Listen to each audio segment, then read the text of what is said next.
Hi friends, welcome to Srikshitha kitchen. ఈరోజు recipe వచ్చేసి ఈ న్యూ ఇయర్కి ఇంట్లోనే చాక్లెట్ కేక్ని ఎలా ప్రిపేర్ చేయాలో చూద్దాం. ముందుగా ఒక కప్పు చక్కెరని మిక్సీలో వేసుకోవాలి. ఇందులోనే 3 ఎగ్స్ని తీసుకొని పలగొట్టి వేసుకోవాలి.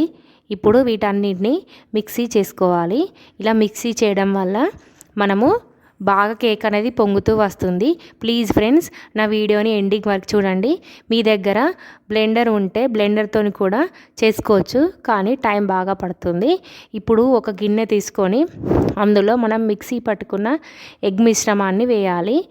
ఇలా చక్కెర కరిగేంత వరకు బాగా మిక్స్ చేసుకోవాలి. ఇందులోనే దానికి సరిపడా మైదాని వేసుకోవాలి. పిండి బాగా పల్చగా కలుపుకోకూడదు.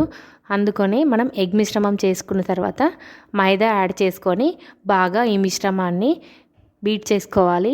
ఇందులో నేను బేకింగ్ సోడా వేసుకుంటున్నాను. ఇది బేకరీలో దొరుకుతుంది. 1 స్పూన్ చాక్లెట్ పౌడర్ వేసుకోవాలి. ఈ చాక్లెట్ పౌడర్ వేయడం వల్ల కేక్ చాలా బాగా టేస్టీగా వస్తుంది. వీటన్నిటిని ఒకసారి బాగా కలుపుకోవాలి. 1 గ్లాసు ఆయిల్ వేసుకోవాలి.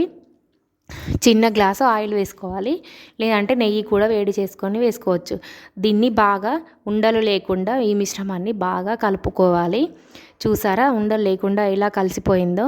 ఫైనల్గా మనకు ఈ మిశ్రమం రెడీ అయిపోయింది. లాస్ట్గా ఇందులో red colour and green colour tutti ఫ్రూటీలను వేసుకోవాలి. ఇవి వేయడం వల్ల కేక్ అనేది టేస్టీగా ఉంటుంది.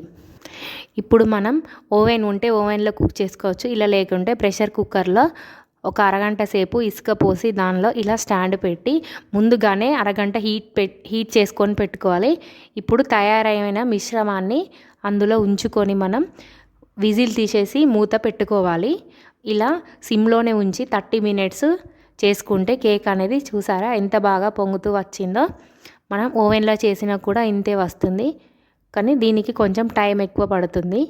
నా దగ్గర ఓవెన్ లేదు, అందుకని నేను కుక్కర్లో చేశాను. చూసారా కేక్ అనేది మనకి ఎంత బాగా పొంగిందో.